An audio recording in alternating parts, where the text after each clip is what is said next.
gesetzt und zugleich eben dadurch in die höchste Verbindlichkeit.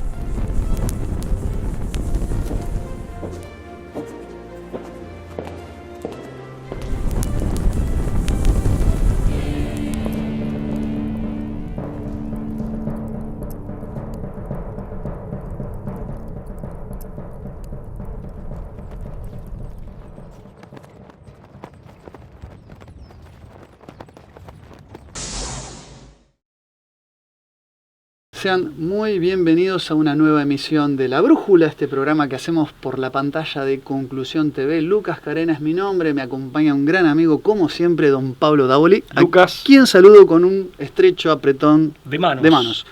¿Cómo estás, Pablo? ¿Bien? Muy bien, ¿vos? Bien, con mucho material, mucha información, siempre para compartir, para intercambiar con la gente que nos sigue desde hace años algunos. Así es. Sigo recibiendo mensajes de que los sigo desde el primer programa, la verdad que eso es halagador, ¿no? Es un mimo que uno recibe. Es cierto, y es una muestra de persistencia muy grande, ¿no? Y de resistencia. De tolerancia. Así es. Bien, bueno, este programa, ustedes lo saben, se consagra a la Virgen de Schoenstatt, que es madre, que es reina, que es educadora. Siempre nos ponemos bajo su manto de protección y amparo para hacer este programa, esta propuesta titulada La Brújula. Pablo, bueno, simplemente contarles que vamos a estar prontamente en el mes de mayo, del 14 al 19. Así es. Vamos a ser parte de la comitiva argentina que va a estar participando del Congreso, el Congreso Internacional para la Reunificación de la Hispanidad en Cartagena de Indias, Colombia, ¿no?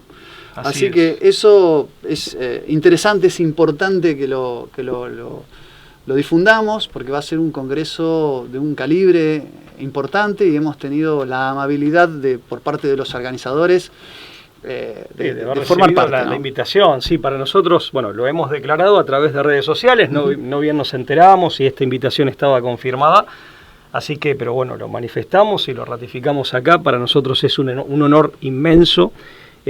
También nos compromete en el mejor de los sentidos, y esto es causa para nosotros de profundísima alegría. Claro. Y los organizadores, va a ser multitudinario por la cantidad de expositores y también de público que se espera.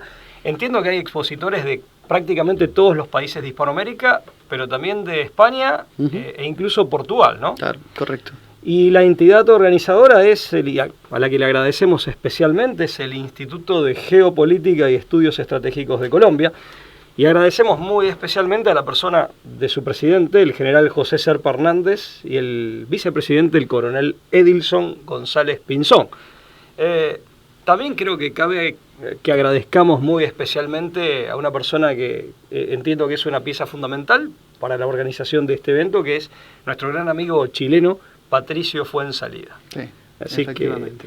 Pero bueno, un honor, muy agradecidos, y también para quienes estén en Colombia, tengo entendido que la modalidad es únicamente presencial, al menos por ahora. Después no sé si se está evaluando si existirá la posibilidad de una modalidad híbrida, de sumar lo virtual.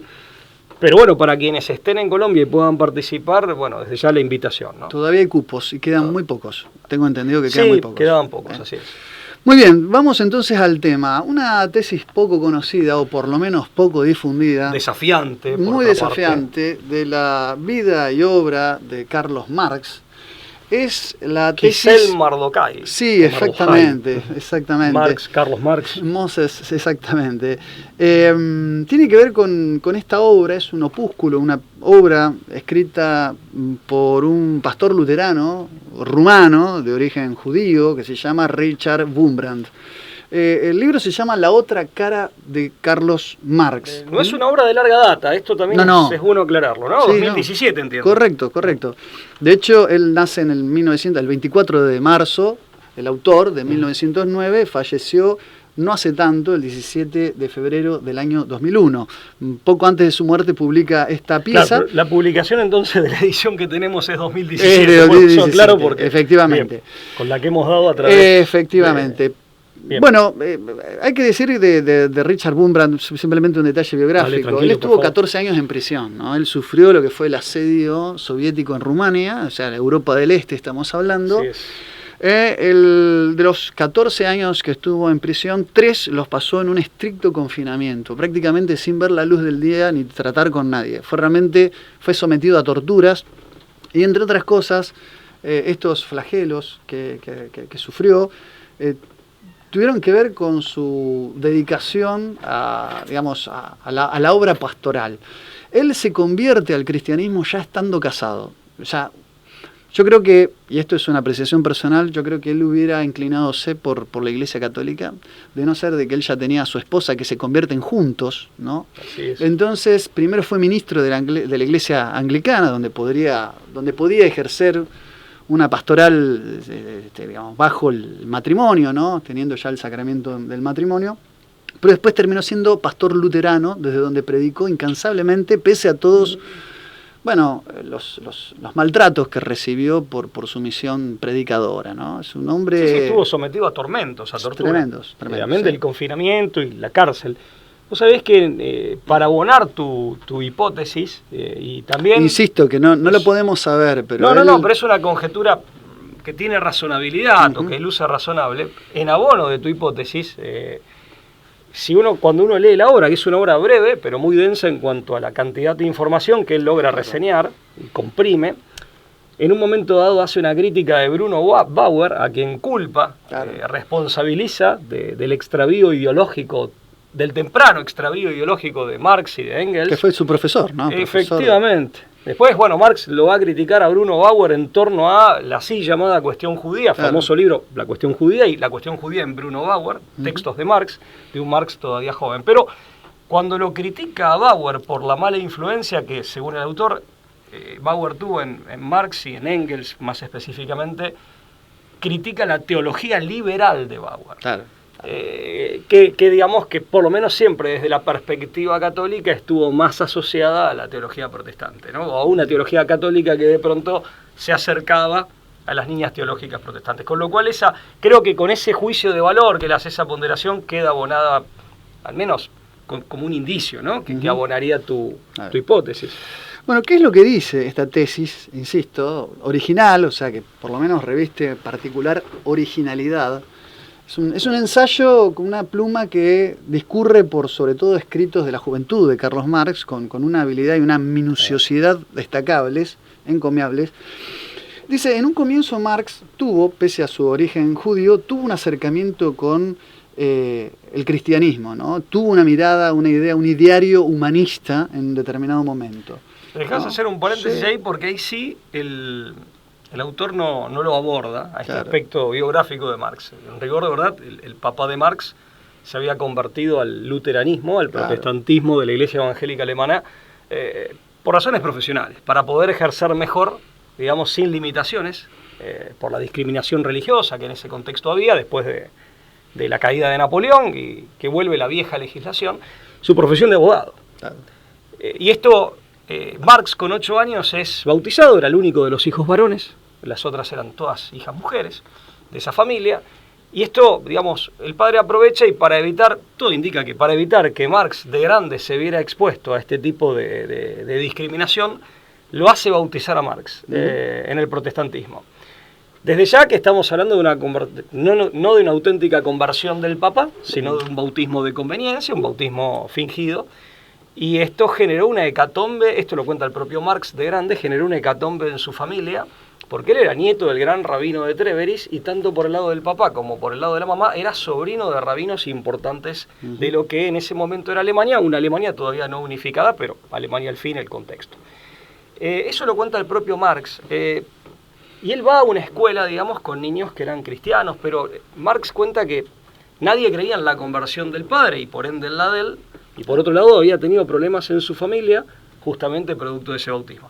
Y eso sí me llamó la atención como modestamente lo digo, pero como un defecto del libro, que esa parte de la vida de Marx no esté... Esa pincelada no esté retratada no está contemplada. Pero bueno. Además esto de la conversión ficticia o a conveniencia, digamos, también está un poco suscrita, o se puede decir reforzada, por la idea de que Marx siempre tuvo una suerte de consultoría y asesoría de un rabino, Baruch Levi, con el que intercambia permanentemente y a lo largo de toda su vida sus cartas, sus epístolas, ¿no?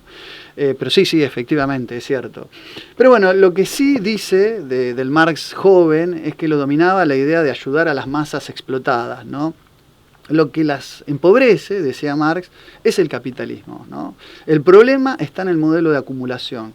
Hay que acá entender, ¿no?, que luego de una breve, la hipótesis de Marx, ¿no?, de que luego de una breve dictadura del proletariado, la cual será circunstancial, surgirá una sociedad en la cual todo el mundo podrá trabajar de acuerdo a sus habilidades. Lo que Marx diferenciaba respecto de otros socialismos, como los socialismos utópicos que vemos en Robert Owen, Charles Fourier o el mismo Conde de Saint-Simon, que todos tenían esta idea de achicar o mermar la brecha de las clases sociales, era que Marx entendía que la explotación era consustancial al modelo de acumulación. O sea, donde haya capitalismo, necesariamente, siempre, tarde o temprano, va a haber explotación del hombre por el hombre, ¿no? Esta es la tesis que la diferencia de otros, no solamente esto, ¿no?, pero que la diferencia de otros socialismos que no tenían con el modelo en sí digamos, tamaña hazaña, digamos, como la de Marx. Él entendía que había que derribar directamente el modelo de acumulación. Es un problema intrínseco, exactamente. Pero para que se pueda alcanzar la felicidad de manera plena, dice Marx, se requiere algo más. La abolición de la religión como felicidad ilusoria del hombre, que es un requisito para la verdadera felicidad, ¿no? El llamado, digamos, al abandono de sus ilusiones con respecto a su condición es un llamado al abandono de una condición que requiere ilusiones. Dice, la crítica a la religión es por tanto la crítica de este valle de lágrimas cuyo halo es la religión, ¿no? Sociológicamente hablando, la Iglesia estuvo y aún está del lado de los explotadores, en tanto su prédica es instrumento de garantía del statu quo burgués. Sobre todo si a esto le añadimos esto que dijiste, una iglesia de cuño protestante, ¿no?, que ya generó una suerte de amalgama y reconciliación con el modernismo y el liberalismo, ¿no? Sí, totalmente, totalmente. Que creo que en gran medida eso no lo digo yo en realidad. Yo adhiero, pero lo dice Alberto Güela respecto de Nietzsche, ¿no?, que era hijo de un pastor protestante. La mirada del cristianismo luterano, que tenía era esa. En un contexto capitalista liberal burgués, que era el contexto de la sociedad alemana de aquel momento, ¿no? Sí. Ahora, ¿cómo llega el autor a la conclusión de que en Marx hay un pacto satánico, ¿no? Un pacto con el diablo? Ese es el punto. Todavía no le dijimos al público cuál es la truculenta tesis del libro. Claro, es una tesis, a mí me llamó mucho la atención. Vamos a decirlo, el libro se llama La otra cara de Karl Marx. ¿Fue Karl Marx un satanista? Y la tesis del autor es que sí, o sea, lo spoileo, pero bueno, vamos a ver por qué, vamos a explorar un poco la tesis. El cristianismo, con su culto de hombre, dice, abstracto, ¿no?, especialmente en su desarrollo burgués, que es el protestantismo, es la forma de religión más adecuada al capitalismo. Entonces, de joven, acá viene esto, sin embargo, Marx tuvo una cercanía con el cristianismo, por lo menos era conocedor del mundo cristiano. Cuando terminó la enseñanza, cuenta este dato, su enseñanza superior, su certificado de graduación, decía, ¿no?, bajo el encabezado conocimientos religiosos, su conocimiento de la fe y moral cristiana es bastante claro y bien fundado. También posee conocimientos sobre historia de la iglesia cristiana, ¿no? Poco después de este recibimiento, dice el autor, algo misterioso pasó en su vida. Se volvió profunda y apasionadamente antirreligioso, y un nuevo Marx comenzó a emerger. Así empiezan las primeras líneas de este trabajo. Y acá es donde empieza, ¿no?, a desplegar poemas, escritos literarios de la juventud. Uno de ellos, ¿no?, que se llama La invocación de un desesperado, Des Verzweifelten Gebet, ¿no?, donde dice en una poesía, ¿no?, deseo vengarme de aquel que gobierna en lo alto. No habiendo tenido una infancia ni una juventud desdichada, no se explica esta frase sino, dice el autor, hablando en representación de otro. Dice, construiré, dice en este poema... Sí, estamos citando fragmentos de un poema en particular que escribe de adolescente, ¿no? Exactamente, La invocación de un desesperado se llama. Construiré mi trono en las alturas, en una cumbre inmensa y fría, por su baluarte, supersticioso espanto, por su alguacil, la más negra agonía. Quien lo mire con ojos sanos regresará mudo con palidez mortal, en garras de mortandad ciega y fría. Que su felicidad prepare su tumba. Las palabras recuerdan, dice, el orgulloso alarde de Lucifer, subiré al cielo, en lo alto, junto a las estrellas de Dios, levantaré mi trono. Esto está en Isaías 14:13 del autor. Hay como un eco, un resabio, un retazo de las palabras del profeta, ¿no? Sí, atribuidas al diablo. Al diablo, ¿no? O sea, pone en boca del diablo estas palabras que son bastante parecidas, ¿no? Algo que a mí me llamó la atención, Pablo, vos interrumpime si querés acotar algo, digo, es la idea esta de que... No me des tanta cabida. No, digo que Pero, en este contexto hay un drama de Mark que se llama Aul Lamen. Oulanem, que sí, sería un anagrama de Manuel, ¿no? Por lo menos varios autores, lo hace él y lo hace también un autor argentino, ¿no? Boixados, un autor conocido, entiendo que cordobés, ya fallecido, claro, pero sí, autor del siglo XX. Él también en definitiva lo presenta como un anagrama, digamos, y una distorsión del nombre, uno de los nombres de Jesucristo, ¿no? Que es Emanuel. Efectivamente, que significa Dios con nosotros. Esto está en Isaías 7:14, ¿no? Llama la atención, pensemos que hablamos de un joven, de un adolescente, en rigor de verdad, de 17, 18 años, y si bien hay una pluma refinada desde el punto de vista literario, llamativamente refinada para alguien tan joven, fíjense el contenido, las ideas y los sentimientos de destrucción y de autodestrucción que en estas piezas literarias de este joven Marx encontramos. Sí. Bueno, lo que dice el autor es: nadie se ha dado la tarea de descifrar por qué esta inversión del nombre de Manuel, ¿no? Y dice lo siguiente, ¿no? Esto es producto necesariamente, prácticamente lo deduce, ¿no? No hay un papel, no hay un documento, no hay un papelismo alguno que lo pueda ratificar, pero dice esto es producto de una suerte de pacto fáustico. Existe, dice el autor, desde tiempos inmemoriales, una iglesia de Satanás, donde uno de sus ritos es la misa negra, la cual es una inversión de la misa recita a medianoche el sacerdote satanista, donde colocan velas negras al revés en el candelabro. Dice: el sacerdote se viste con su túnica ornada, pero con el forro hacia afuera. Dice lo que los libros de oraciones, pero leyendo desde el final hacia el principio, los nombres santos de Dios, Jesús y María se leen a la inversa. Acá hay ya una transliteración, una inversión. Un crucifijo, bien digo, es colocado boca abajo y luego pisoteado. Una hostia consagrada, ¿no?, robada de una iglesia, es inscrita con el nombre de Satanás y es usado en una parodia de la comunión, y una mujer desnuda sirve del altar. Se quema, entre otras cosas, describe todo el ritual, ¿no? Se quema una Biblia en medio de la celebración, y todos los presentes prometen cometer los 7 pecados capitales para terminar en una orgía. O sea, la lujuria es la primera que se practica. Sí, por lo general también hay un acto de sangre, ¿no? Efectivamente. Hay una suerte de sacrificio sangriento. Y este culto, digamos, del diablo ya está vaticinado en el libro del Deuteronomio, ¿no? En el capítulo 32:17, cuando se habla de sacrificaron a los demonios y no a Dios, ofrecieron sacrificios a los demonios y no a Dios. Y también está en Crónicas 11:15, cuando habla de Jeroboam, ¿no?, que ordenó sacerdotes para los demonios y no para Dios, ¿no? Eso es la tradición hebrea, ¿no? Es la tradición hebrea. Después, obviamente, encuentra su culminación, su expresión plena y perfecta en la revelación de Jesucristo. Bueno, dice, que anticipa a Jesucristo. Exactamente. Pero, perdón, los pueblos paganos, aquellos que se llaman paganos desde la perspectiva cristiana, pero aquellos que han tenido desarrollos culturales más exquisitos, griegos, romanos y muchos otros, advertían que se trataba, digamos, este tipo de cultos, advertían que se trataba de cultos ofrecidos a seres espirituales malignos, negativos. O sea, se diferenciaban bien. Los romanos entendían que Moloch era lo que desde la perspectiva católica es un demonio.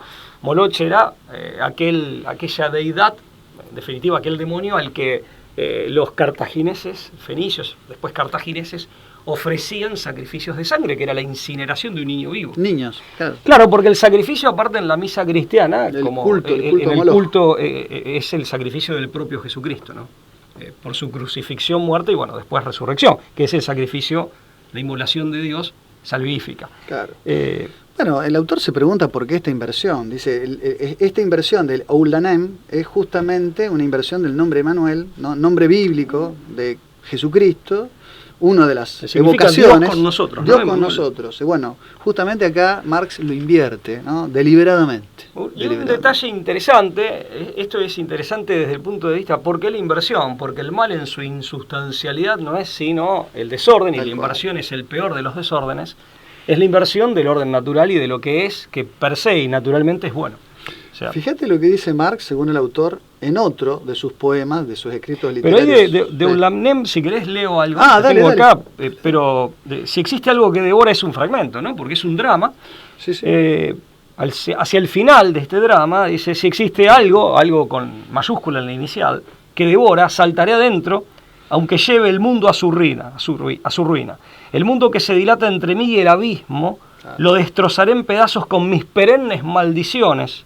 Estrecharé mis brazos alrededor de su cruel realidad. Abrazándome, el mundo sucumbirá estúpidamente y entonces se hundirá en la nada absoluta. Fenecido, inexistente, eso sería vivir verdaderamente. O sea, también hay una inversión. Vivir es fenecer, pero el fenecer sin esperanza, no es el morir para acceder a la vida eterna, sino que es la inexistencia, pasar a la nada misma, que es lo contrario del ser. El ser absoluto es Dios. O sea, fíjate que aquí también hay un appetite for destruction, por apetito por la destrucción. ¿Te acordás? Sí, el viejo disco de Guns N' Roses. Sí. Bueno, siempre digo, está muy marcado esto. Y una persona joven que de pronto vuelque todo esto tan tóxico, por así decir. Bueno, es decir, que me quedo corto. En ese drama lo que para el autor revela es un culto, ¿no? A la destrucción, sí, y al deseo, sí, del demonio, sí, de destruir a la humanidad. Y perennes maldiciones, un acto, una actitud... Es decir, condenatorio, ¿no? Sí, pero aparte que se asume hostil y agresiva y digamos, de manera infinita, que es lo propio también de los demonios, que son como perros rabiosos de boca espumante. Como si esto fuera poco, agrega, o sea, uno de los fragmentos de otro de sus poemas que se llama El violinista, ¿no? Dice, los vapores infernales suben y llevan, ¿no? La mente hasta que enloquezco y mi corazón es totalmente cambiado. Habla de un cambio profundo en su interior. ¿Ves esa espada? El príncipe de las tinieblas me las vendió. Dice, para mí, marca el compás y las señales, cada vez con más osadía, toco el baile de la muerte. Rito de iniciación, dice claramente satanista, conocido rito en el que el iniciado compra una espada encantada, la cual le asegura el éxito. Es decir, forma parte esta descripción de un antiguo rito satánico que te daba el éxito en vida. Es decir, tu nombre va a ser conocido. Típico del pacto Faust. Claro. Cosa que a la luz de la figura de Marx en el siglo XX lo fue, ¿no? Fue una persona de renombre, generó una revolución. Vivió siempre de arriba. Del papá, eso también lo cuenta. Nunca trabajó. Recibía dinero en abundancia de su padre. Nunca tuvo la necesidad de administrarlo con alguna estrechez o con algún rigor, mejor dicho. Y después vivió del dinero de Engels, que también lo recibía de su padre industrial textil, del dinero de su señora, la duquesa condesa Jenny von Westphalen, Jennifer de Westfalia.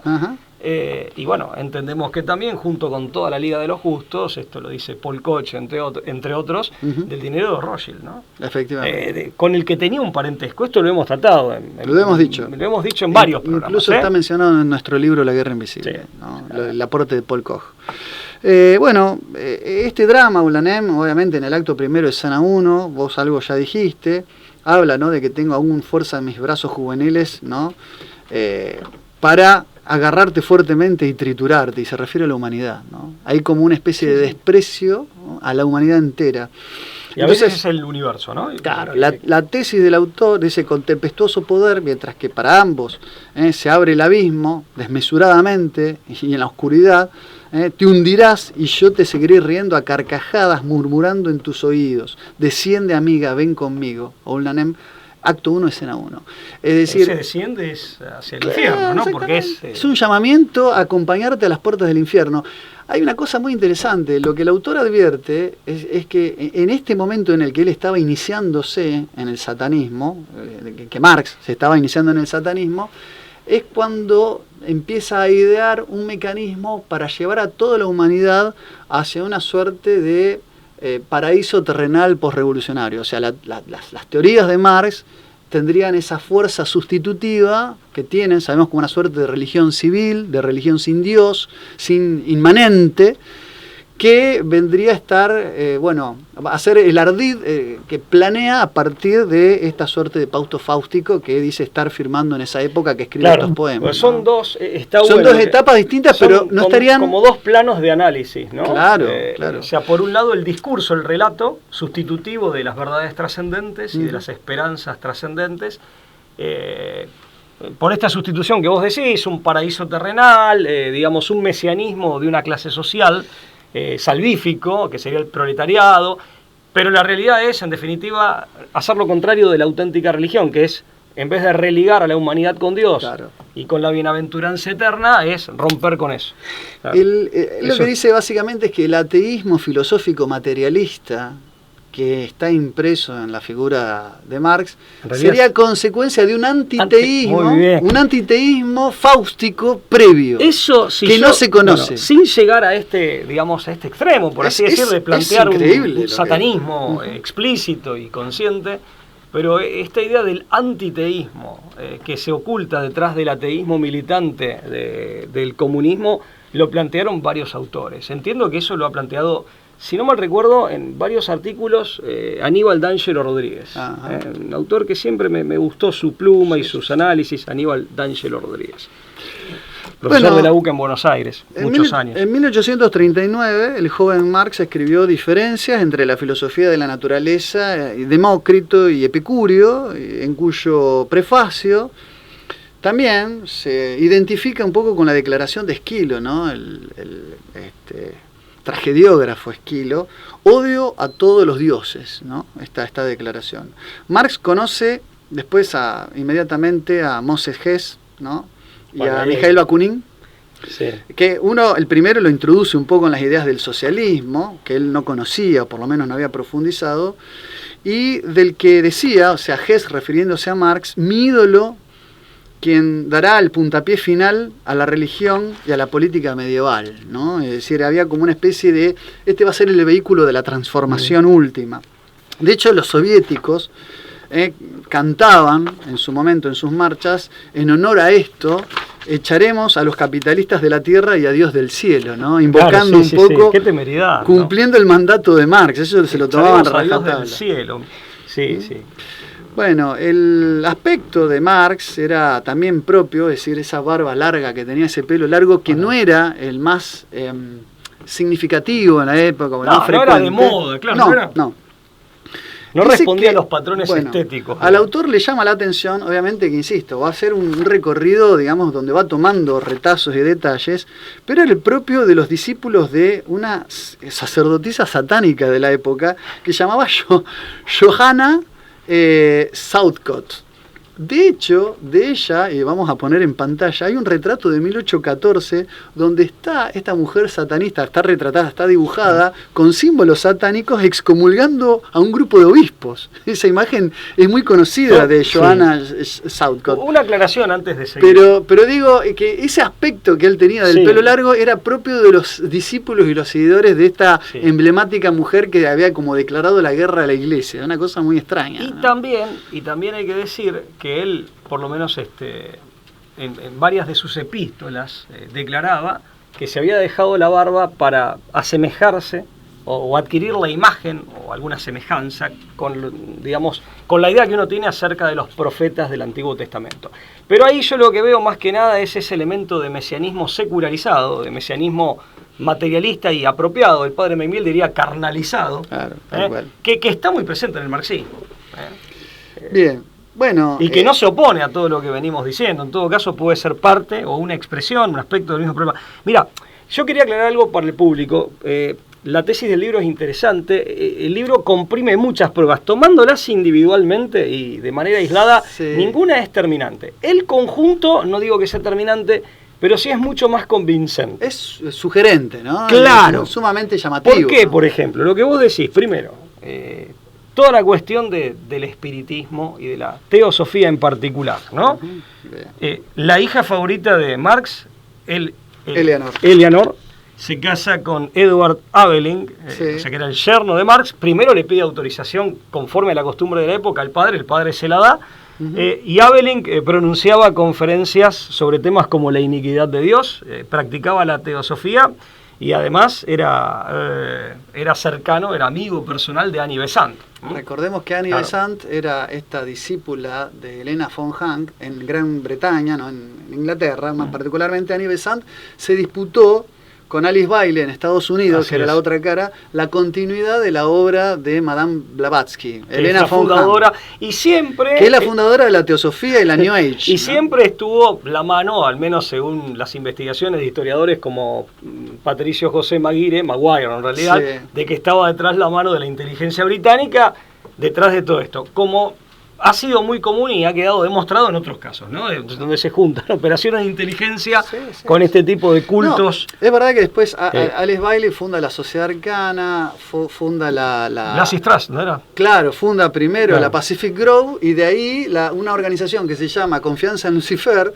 La Trust, que es la redactora y la que imprime el material educativo de la UNESCO, ¿no? Esto también está un poco... y que llegó a tener casa aquí en Argentina, de la mano de gente, digamos, de algunos anarquistas españoles que habían llegado a Argentina. Exactamente. Annie Besant, fue la continuadora de la obra de Helena von Hanck, y es verdad que para reunirse con, como bien dijiste, con Eduardo Aveling, lo hacían en la casa del propio Marx, al punto tal, dice el autor, que no se sabe si Marx fue influenciado por la teosofía o la teosofía fue influenciada por Carlos Marx. Hay como una suerte es una falsa, a ver, por lo menos desde mi perspectiva, es una falsa espiritualidad que en un sincretismo bastante amañado, sobre todo de creencias orientales, pero insisto, un sincretismo bastante amañado, al mismo tiempo inmanentiza. Y muchos dicen, y lo dice el propio autor, también colectiviza o contribuye desde concepciones espirituales a una concepción, le aporta una concepción colectivista. Por ejemplo, mediante la negación del yo. Una cosa importante también en el mismo sentido. Según una empleada doméstica de Marx, el relato de que cuando estaba enfermo practicaba un culto, una suerte de acción ritual, con una banda en la cabeza, que aparentemente serían filacterias, y con velas, lo cual no encaja ni en ningún ritual judío propiamente dicho, sí el uso de filacterias, pero no el de velas, ni tampoco en el cristianismo, donde no hay en principio uso de filacterias. Está fuera de toda ortodoxia, eso está claro. Y aparte es un tipo que proclama el ateísmo, dice que las religiones no sirven para nada, que habría que tirarlas a la basura, y venía pregonando desde hacía tiempo eso. Y también, respecto de esta cuestión de... Su señora le llamaba muchas veces en epístolas sumo sacerdote, y no parecía ser una broma por el tenor de las epístolas, el autor reproduce varias. Su hijo le decía diablo también, que le escribe al gran diablo, y no parecen ser giros cómicos que por ahí de pronto en el arcano de una familia, en la intimidad de una familia, ellos entienden de qué se trata, pero no pareciera que se trate de eso. Esto es su hijo Edgar. Efectivamente. Vos sabés que Bakunin, esto lo cuenta Bakunin, Proudhon, también tenía como alguna fascinación por Satanás. De hecho hay unas líneas que reproduce Mijail Bakunin, anarquista él, también peleado, compartió la primera internacional, pero después no se separan. Cuenta de Proudhon, ¿no? Ven Satanás calumniado por pequeños y por reyes. Dios es estupidez, es cobardía, Dios es hipocresía y falsedad, tiranía y pobreza. Dios es maligno. Esto lo escribe en una obra muy conocida que es Filosofía de la Miseria. Que Marx invierte el título. Que Marx dice que Marx invierte el título y habla de la miseria de la filosofía. Libro en el que Marx achaca y contesta a Proudhon, pero donde contradice prácticamente toda su tesis económica, pero donde no dice una sola palabra, incluso elogia la rebelión diabólica contra Dios de Proudhon. Por eso, y ahí tenés un montón de cosas que vos decís, bueno, pueden ser, a ver, un montón de... Pueden ser coincidencias, pero llamativo, pero no pasa, ¿no? A ver, le dedicamos hace años un programa a Saúl Alinsky, programa por el cual... ¿Quién es Saúl Alinsky? Claro, ¿quién es? Porque ahí lo que hacíamos era digamos, parafrasearlo a Bill Maher, que decía, Who is Saúl Claro. Alinsky? Saúl. Bueno, pero él, ¿a quién le Director dedica de su tesis libro? de Hillary Clinton. De Hillary Clinton. ¿Y a quién le dedica su manual su tratado de rebeldes? Al primer rebelde, que es Lucifer. Eso Claro. hace Saúl Alinsky. O sea, Sí, si Prometeo. lo hace como figura retórica o lo hace de una manera puramente simbólica, ya dice mucho, pero no todo. Pero nunca lo sabés. Claro, esa Lo es la- mismo con las costumbres que han tenido los comunistas en España y en la Unión Soviética, en lo que finalmente fue la Unión Soviética, de andar profanando templos, profanando Eucaristías consagradas o disparándole a cuanta imagen de Jesucristo viera. O sea, puede ser simplemente el acto de alguien que repele una creencia, más allá que yo repelo este tipo de comportamiento, pero no importa, puede ser alguien que no, que cree y que está en contra. ¿Qué es lo que pasa cuando se busca una hostia consagrada para en secreto ultrajarla? Si se la buscas consagrada es porque vos pensás que eso es distinta que una hostia no consagrada. No, que ahí está Cristo presente. Claro. Bueno, Gustave Le Bon, Bueno, ¿no? pero quiere decir que ahí esta persona cree tanto como el más cristiano de los cristianos. Que ahí Obviamente. está Cristo presente. Intelectual Los católicos, marxista, los revolucionario, o sea, Florence fue un intelectual revolucionario de protagonista, él mismo, de la Comuna de París, 1871, ¿no? Sí. De hecho, él muere a instancia de los versallistas en Chateau, ¿no? Y antes de morir pronunció la frase: Dios es nuestro enemigo, el odio a Dios es el principio de la sabiduría, cosa que Marx públicamente elogió. Y digo, hay varias cosas para apuntar, desde los biógrafos, por ejemplo, Franz Meherein, ¿no? Dice: aunque el padre de Karl Marx, ¿no?, murió después del 20º cumpleaños de su hijo, cuando él tenía 20 años apenas, parece haber observado con temor secreto al demonio en su hijo favorito. Sí, Esto está lo muy hizo un presente, biógrafo, sí, ¿no? sí. Lo cierto es que dice en Marx, si uno analiza la filosofía, hay una búsqueda de un sesgo antropológico para tratar de eliminar la huella divina de Dios. Dice en el Génesis, hombre. en el hombre, ¿no? En el hombre. En Génesis 1:27, la Biblia enseña que Dios creó al hombre a su imagen, ¿no? Bueno, la elección del modelo antropológico feuerbachiano es justamente un ataque directo a este pasaje del Génesis. Eres lo que comes. Bueno, Feuerbach, der Mensch ist, was ist, ¿no? Recordemos que en alemán el verbo essen, que es comer, y el verbo sein, conjugado en tercera persona, suena parecido, ¿no? Uno es ist y el otro es ist. Antes se usaba el etc, ahora se usa la doble S. Pero es decir, el hombre es lo que come. Es decir, no hay ninguna chispa de divinidad en él. No, ni nada espiritual. Y los Por eso no puede ser nunca un humanismo. claro. Jamás puede ser humanismo algo que reduce al hombre simplemente a materia y a una materia encima dominada, regulada casi mecánicamente por la contradicción dialéctica en un mundo esencialmente contradictorio. Porque lo otro que es alogos, y alogos lo digo a propósito, la idea estaba en Engels todo el tiempo del anticristo. El anticristo es alogos y es lo contrario del logos. Claro. El logos, entre otras cosas, es Alogos. el verbo de Dios, pero también es la razón universal y el orden del mundo. El alogos es el anticristo y pensar como pensaba Hegel y como también pensaba Marx, que la contradicción está en la esencia misma, más íntima de la realidad y por lo tanto es inextirpable. Eso en definitiva es tener una visión caótica del mundo bajo la idea de un falso orden. El falso orden de los contrarios. Fíjate vos que es una idea aparte que dogmatiza el conflicto. Por eso también lleva necesariamente a la agresión y a la violencia. Bueno, cuando obviamente la filosofía de Marx pasa a la praxis, ¿no? O sea, la filosofía de la práctica. Contradicciones, sí. Cuando Marx pide que la filosofía deje de interpretar el mundo para transformarlo, se crean, obviamente, las instituciones que se crean a instancias del marxismo hablan por sí solas, dice el autor. En la Unión Soviética existía el Orginform, ¿no?, que estaba presidido por Vasily Gorelov y por Theodor Karsky, que era un órgano para destruir todas las iglesias del mundo. Mediante la infiltración.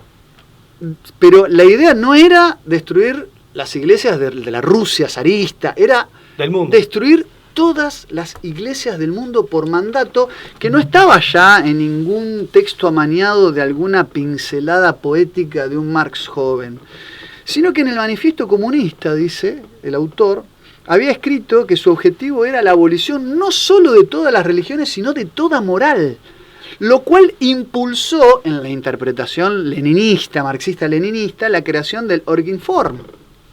Es decir, en las señales, ¿no?, que asombran la clase media, escribe en su momento Marx, y esto lo dice citando a Robert Pine, el novelista Robert Pine, en las señales que asombran a la clase media, a la aristocracia y a los profetas del retroceso, reconocemos a nuestro valiente amigo Robin Goodfellow. Así es. Este viejo topo que trabaja tan rápido la tierra. Y dice, y nadie advirtió, dice el autor, que ese seudónimo, digamos, Robin Fellow, era el nombre con que un escritor, el famoso evangelista del siglo XVI, William Tyndale, ¿no?, usaba este nombre para referirse al mismísimo demonio, ¿no? Yo aprendí de este tipo, Tyndale, era mefistofélico. Sí, totalmente. Y aprendí de este tipo, no lo conocía, Tyndale, gracias a un evangelista muy importante. Y Michael Jones. Claro. El norteamericano católico. Michael Jones. Sí. Michael Jones.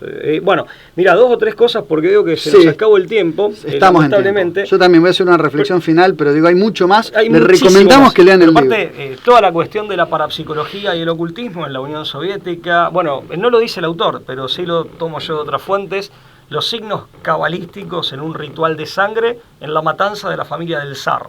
O sea, el zar, digamos que aparte tenía un poder, digamos, en cierto sentido, me atrevo a decir gibelínico, porque era un poder que tenía un basamento sagrado y tradicional.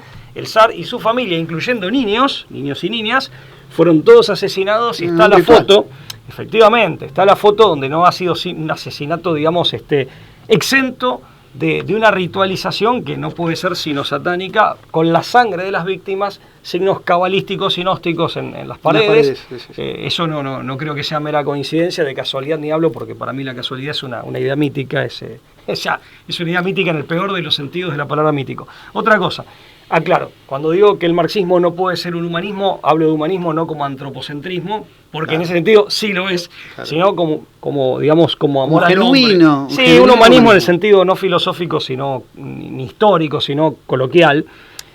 Pero además, fíjate, no le dedicamos tiempo y no pudimos a una figura que es súper importante en todo este planteo, que es la de Moses Hess, que es, digamos, el fundador de la socialdemocracia alemana. Es el fundador de una línea en particular, eso el autor lo aclara muy bien, que es una línea en particular, entre otras, del sionismo, que en ese momento era un movimiento en auge, pero que reconoce distintas corrientes. Hess, según el autor, es el fundador, o sería el fundador de una de esas corrientes, respecto de la cual en particular el autor es muy crítico. Si bien por otro lado es un autor que se reconoce sionista en otro sentido o adhiriendo a otras líneas, tampoco se detiene tanto en el tema, pero me llamó la atención, sería hasta para indagarlo bien cuál era la posición de este autor. Pero bueno, respecto de Hess, de Moses Hess, también hay que decir que el tipo, así como hablaba, se adelanta en gran medida en esto a Gramsci, a lo que Gramsci va a plantear después, estamos hablando de 70 años después aproximadamente, cuando Gramsci también plantea el tema de la necesidad de infiltrar las religiones, pero además también Gramsci plantea de que la revolución marxista, y Gramsci sí era un marxista convencido, pero que la revolución comunista, vulgarmente, o sea, coloquialmente hablando, no era más que la frutilla del postre, por así decir, o la etapa culminante de lo que en rigor de verdad es el gran proceso revolucionario, que es la modernidad entera, incluyéndolo al liberalismo y al capitalismo. O sea, porque en el fondo confrontaban contra la tradición de la cristiandad medieval. Y lo que esperaba Hess de Marx era, va a ser el hombre que le termine de poner la patada en el traste a la cristiandad medieval. Es decir, a la tradición que en su versión, fundamentalmente en Occidente, es una tradición cristiana. Entonces, el gran proceso revolucionario, lo que Hess confirma y después Gramsci va a plantear abiertamente, casi un siglo después, unos 70 años después, es que el gran proceso revolucionario es la modernidad, y que en todo caso el movimiento revolucionario que implicaba, que se inspiraba en Marx y en Engels, y que, digamos, que era de signo comunista, por así decir, no era más que la última etapa de un proceso revolucionario más amplio. Otra cosa a la que se adelanta Hess, habla también de lucha de razas. Por eso también tiene esta prédica agresiva en lo étnico.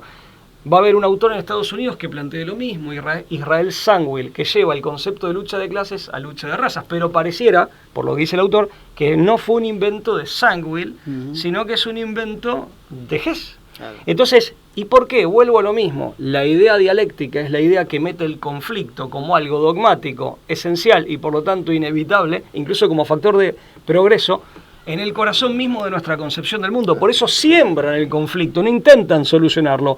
Son apóstoles del conflicto. Y el conflicto cumple el objetivo leviatánico, que según Gaidán de Roussel es satánico, que es convertir al hombre en lobo del hombre.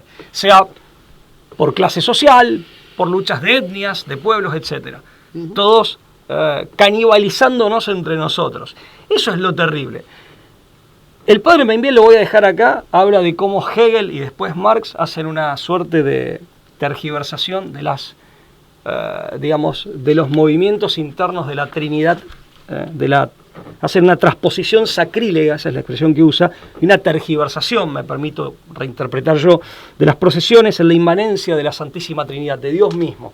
Hegel lo traslada a la idea y al mundo, y Marx lo traslada a lo que queda, según él, de la realidad, que es la materia.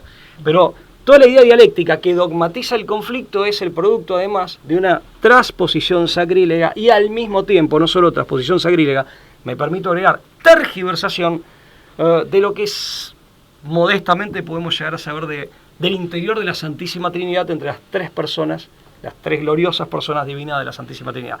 Eso y el materialismo, bueno, craso, del marxismo, un materialismo craso, aberrante, hacen que... Hay otro libro del padre Meinbiel, el que cité recién es de la Cábala al Progresismo, que recomiendo su lectura para explicar bien lo que yo... Obra cumbre. Claro, lo que yo pobremente recién mencioné con mis pobres palabras. Pero hay otro libro que dice El poder destructivo de la dialéctica comunista. Donde demuestra que tiene un poder destructivo en lo teórico y en lo práctico. Bueno, estamos en tiempo simplemente decir que efectivamente las tres vertientes inmanentistas y ateas del siglo XIX, el vitalismo, ¿no? de raíz romántica, Federico Nietzsche, el naturalismo, ¿no? de cuño biologicista darwiniano, y el materialismo de Marx, que es la que incitaba al conflicto, ¿no? a esta cuestión dialéctica, que incluía una cuota de agresividad. Después podría decir que hay un ateísmo existencialista del siglo XX, pero por ahí que atribuido, ¿no? a ese existencialismo fenomenológico, pero en su versión más sartreana, que dialoga con Marx, indudablemente. Pero ¿te puedo hacer una pregunta antes de terminar? Y sí. Creo que uno de los primeros programas de La Brújula lo dedicamos a lo que llamamos como título Los crímenes del comunismo. Claro. Desde luego están los crímenes y el autor del capitalismo. Que se cobró almas y vidas enteras. Efectivamente. No han sido los regímenes, en términos demográficos, los regímenes más genocidas que hayan existido jamás. Los genocidios más, los genocidios más cuantiosos que se han cometido, se han perpetrado.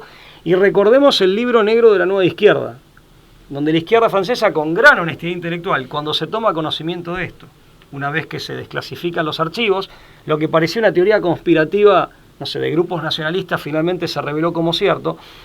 Muchos autores de la izquierda francesa se replantean con mucha honestidad intelectual y vuelcan en el libro negro de la Nueva Izquierda, libro difícil de conseguir en castellano, más de 1000 páginas, llegan a la conclusión de que esos genocidios, esas atrocidades, no fueron el producto de una mala interpretación, de una mala aplicación o de imperativo de las circunstancias históricas, sino de que fueron un derivado directo de una doctrina que evidentemente tiene la falla en su propia composición teórica. Sí. Bueno. Y en ese sentido yo lo que digo es, por sus frutos los reconoceréis, ¿no? Sí, hay muchos autores, Traian Romanescu, el mismo Yuri Lehmann, ¿no? Bajo el signo de Escorpión y demás. Bueno, conciencia, ¿no? de este autor, ¿no? De lo que acaba de hacerse eco hace poco el cardenal Müller, ¿no? Sin cristianismo no hay occidente, ¿no? Yo creo que en el fondo tenían esa convicción. Y por eso ese ataque artero y en algún momento certero contra la cristiandad. No me abras la cancha porque agrego algo más. Lo que dijiste de la Unión Soviética se materializó y remito a otro programa de La Brújula con Bela Dodd también. Claro. La infiltración de seminarios y demás. Bueno, como siempre hemos tratado de ser breves, de abrir una nueva puerta, un nuevo hilo de indagación. No al abismo. Y dejarlos a ustedes con la tarea siempre ferviente y consistente de investigarlo. De seguir indagando. Nos vemos la próxima. Chau, hasta luego.